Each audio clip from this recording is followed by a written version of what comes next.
there was no sound. So let's refresh this. Okay. I'll just monitor that really quick.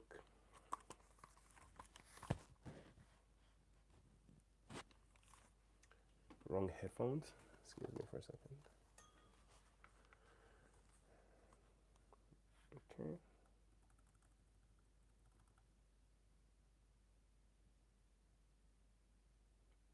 The sound seems to be okay. All right, fantastic.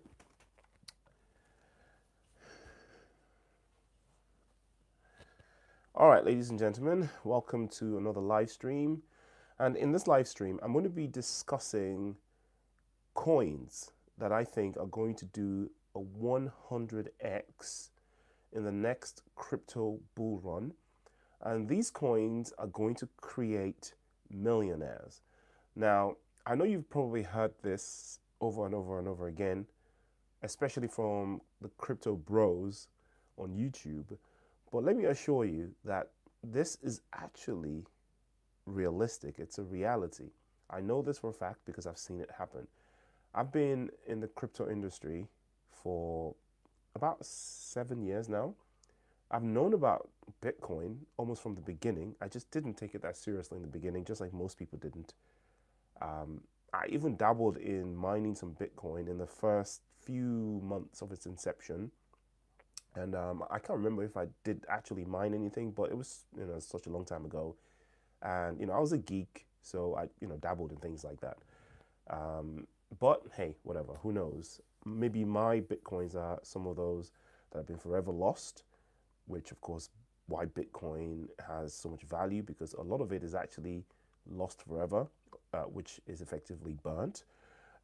And a lot of it is, locked in keys that people have lost. And of course, being something that is limited and rare, X number of Bitcoins will ever be created.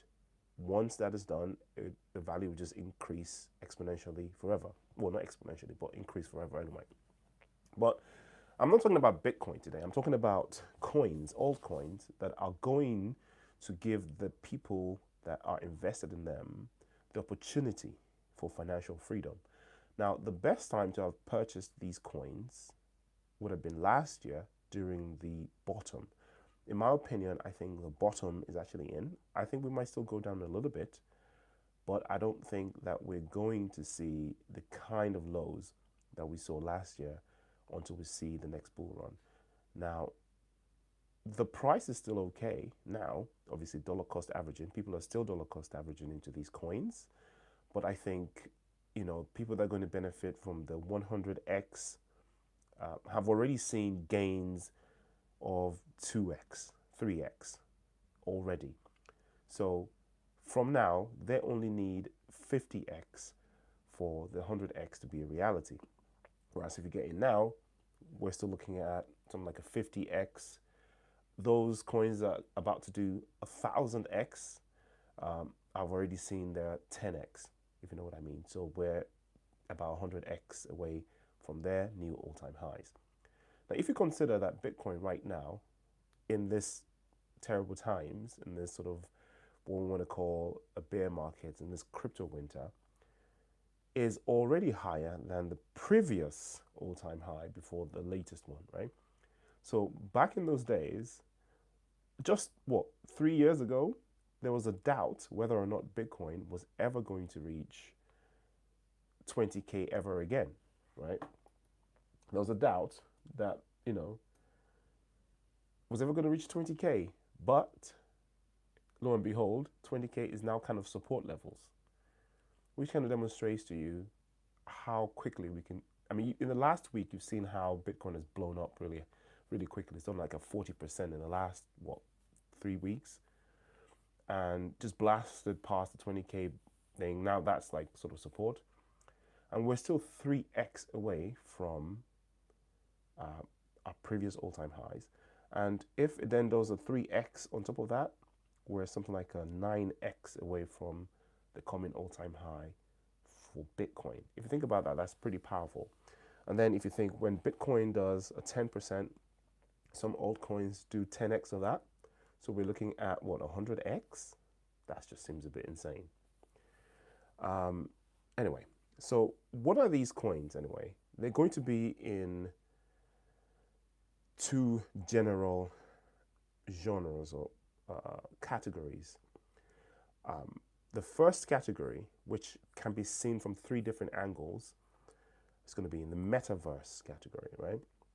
Now, the metaverse term has been thrown around quite a lot, and people sort of kind of don't understand why metaverse is any different from, say, something like a PlayStation Home that's been around for 20 something years, or like Doom, or one of those gaming things that people have already played, so role played, after Second Life and all that sort of stuff.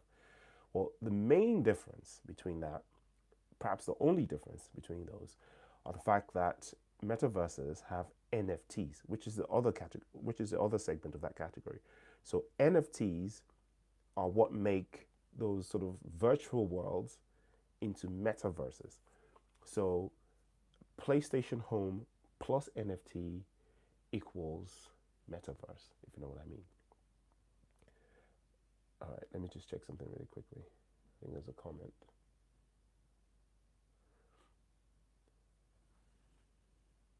All right, so where was I? So you have metaverse, you have NFTs. So those platforms that deal with those are going to do very, very well. And the third aspect, of course, I already mentioned, is gaming. So these are the three subcategories of the metaverse category. So it's the metaverse itself, tokens that are layer two or sort of governance tokens for metaverses, um, tokens that are related to NFTs or NFT marketplaces, tokens that are related to gaming and play to earn. So we're going to move to a place where um, companies are going to release their games for free, and they're going to be play to earn tokens that are rewarding players, and players are going to be able to trade NFTs between games in metaverses.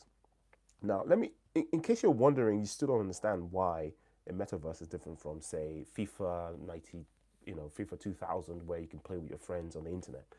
Say you have a simulation game, FIFA 2023, okay? And each team is NFT'd. So there's only one Manchester United.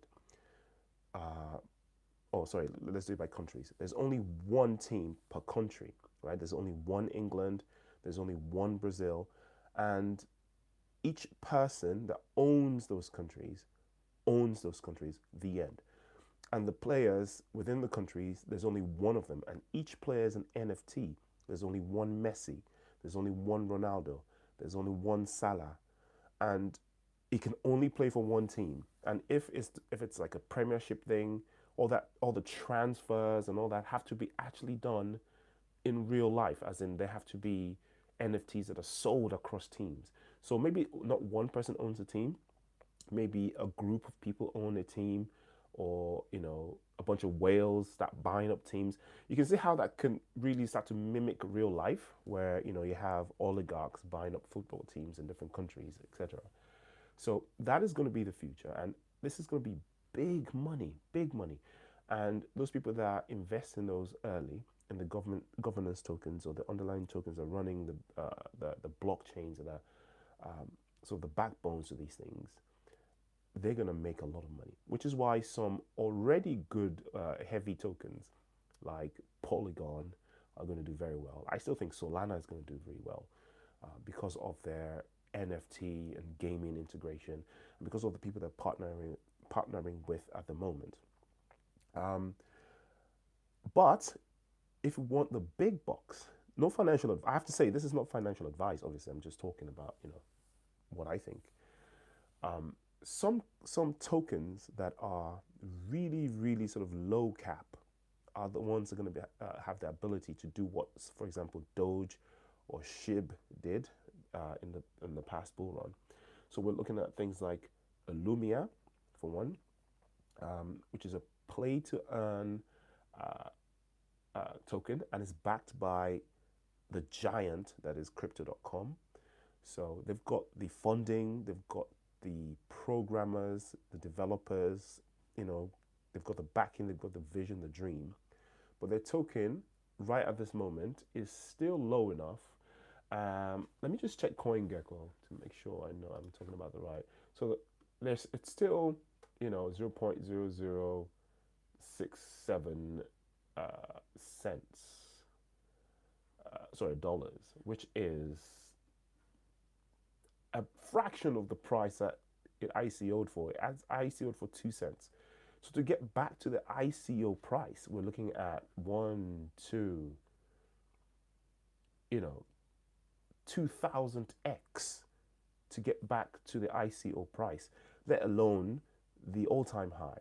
So we're looking at 5,000x. Imagine, forking out something like $1,000 and, buying a bunch of Illumia tokens, and $1,000 does 1,000x, 1,000 million. You got it. I'm not saying that's going to happen, but I mean, I've seen it happen. So, another one is, Monkey Ball, right? Which is a game, and the current price is, let me see Monkey Ball. Let me see the price for that. Because again, that's another one that got decimated during the Monkey Ball. That's the one, yeah. No, that's Monkey Baby Business. No, definitely know that. Some of these are not on CoinGecko, I don't think, but Monkey Ball. Have I got this wrong? Maybe they've died. Maybe they've been delisted or whatever. I can't see them now. Maybe, or they've had a change of name, maybe? Monkey League Gen Zero? No, all right, scratch that one. I can't really find it. If we can't find a project on CoinGecko, then maybe forget about it altogether. Of course, you have Sandbox, which is already made a move because obviously people have realized that we're on the way up. Solace is a metaverse token. That's a really good one. And yeah, there's one called Breeding. And there's one I can't pronounce. I don't know how to pronounce it. CERE, and it's a data ownership network token. I'll talk about that in a minute. And then you have Immutable X, which has already made a move, right? So if you got Immutable X like a month ago, you're already sort of way up. But that still has, thousands of percents to go, right? So it's one of the bigger ones. I don't think Immutable X is going to do the 10,000x, but it could do a 10x quite easily, even before the bull run starts. The CERE one is a data ownership network. And the price right now, let me just check the price for that now. Okay. It's started to pump, but this pump is the same as any other token at the moment because we're seeing, 5 to 10% pump for all tokens. But this thing is still 98% down from its all-time highs. And why is a data ownership network important? If you think about what we're going into metaverses and we're going into NFTs and Web 3.0 and things like that. And going forward, it's all about owning your own data, not, freeing yourselves from advertisers. And, our data's been sold to everybody on TikTok, on Google, and all these people. And the sentiment is going to move towards data ownership. And all that data from the metaverse, from tokens and NFTs and all that stuff, this token basically deals with the networks that aids you in owning your own data. So that on sentiment alone, regardless of if they actually implement it properly, that's going to move, right? The second category, now if we move the whole metaverse category to the side, that's going to do really, really well, is Web 3.0. Now, Web 3.0, the concept of that is basically social tokens, but that which you have ownership. So again, it's linked to what I've just talked about. So Web 2.0 is what we have now, YouTube, Facebook, and all that sort of stuff. Web 3.0 deals with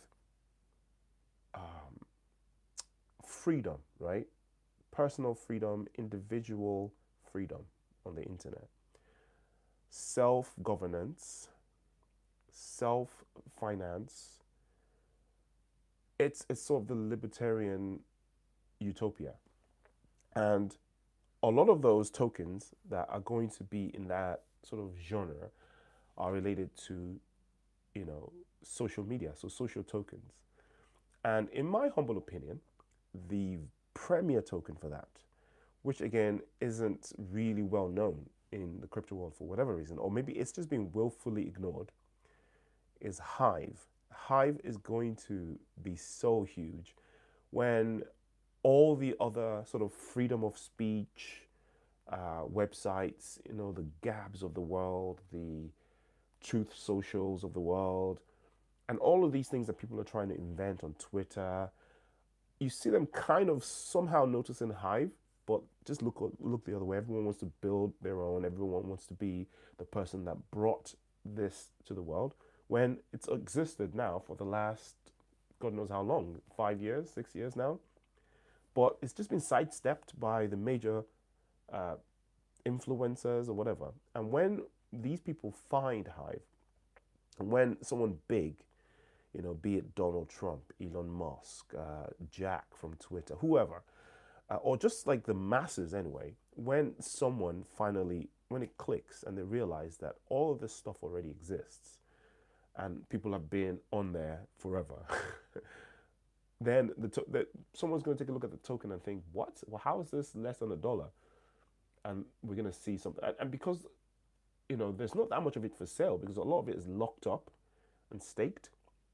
There's not a lot of liquid Hive in the market. If someone big tries to go to acquire this token during the next bull run, we're going to see just a face melting green candle that's going to take the token to something like 100x overnight. And, you know, disclaimer, I've got quite a few tokens. I've got about 5,000 and a half, almost 6,000 tokens. So I'm looking forward to that time, you know, that could blow to 100x within the year. I've seen it when I joined the platform in late 2017 was when it was mooning, was the previous all-time high. Well, I completely missed it because I just joined, I didn't have any tokens, and I was just starting to generate mine. But now I've been through 2 cycles of, this is second bear market I've been on the platform for, and I've seen what could happen, and I've seen how quickly it could happen. There are other social tokens that are not quite as good in my opinion, but they're still going to do pretty well. I think now that Odyssey or Library has sort of won their case against the FCC, or they've won a case against the FCC, I think we're going to see a resurgence of that token. For whatever reason, that token is well better known than Hive in Cryptoverse. So people are going to flock to that token. I've got some of it that I completely forgot about because I used to post content on that platform as well. I earned some of the tokens in the beginning, and I just completely forgot about it. I hope I still, you know, have my keys and password and stuff. I'll probably check it after this live stream, and I think that's going to do pretty well. Okay, socials I think is going to do really, really well because it's a social token, even though it's not Web 3.0 per se, but it's still a social token. So it's going to flow along with that sort of social token, tokenization of fans and fandom of teams and coffee shops and things like that. And I think socials probably having the most number of investors, the most mind share of any social token are going to really ride that wave. And I mean, it's unfortunately we've had the World Cup, which happened during the bear market, and even then we saw a bit of movement. We had the Olympics happen sort of during when the bear market just started, and you know, we had the looming threat of the Russia-Ukraine thing about to happen then. So it didn't quite have the momentum. But I think going into the next bull run, we're going to have socials do really, really, really well. So just to recap, social tokens or Web 3.0 related tokens are going to do really, really well. I named Hive, socials, library. metaverse tokens, NFT tokens, and gaming tokens. Gaming tokens are going to do so well. I mentioned Illumia, uh, Monkey Ball, which I couldn't find, Sandbox, Solace, Breeding, Siri or Cere, I don't know, Care, Cere is spelled, and Immutable X. And I think these tokens are just going to blow. And finally, one that I've been accumulating this entire bear market, I think is going to do really, really well, is the exchange token Cronos. Now, Cronos, they've had a hard time, just like most exchanges have. I think the only exchange that didn't have a hard time was Binance. Even with all the FUD, I mean, they lost loads of money too, but you know, they're a humongous organization, the biggest exchange by far. I mean, Coinbase is pretty big, but you know, Binance is just colossal. Cronos has been churning away in the background. They spent a lot of money advertising during the bull market, and they've pulled through. They made some significant changes that annoyed some of their users right in the beginning of the bull market because they could see it coming. They reduced all of their interest rates that they were paying out on yields. They cancelled some of the benefits. They reduced the cashback. Again, it was annoying for me and some other users, but I could understand that they were basically trying to survive. And I think the worst is over. And this whole time, I've been paying for my Spotify and my Netflix using my Cronos card, which means I've been rebated, which means effectively I've been dollar cost averaging into Cronos. And I think Crow, the token, is going to do a minimum of 20x in the next bull run. So I'm looking forward to that too. Right, that's it for today's stream. I hope you've enjoyed it. Remember, not financial advice, just ramblings of some guy on the internet. Don't miss out. This is going to be a life-changing era. Take care.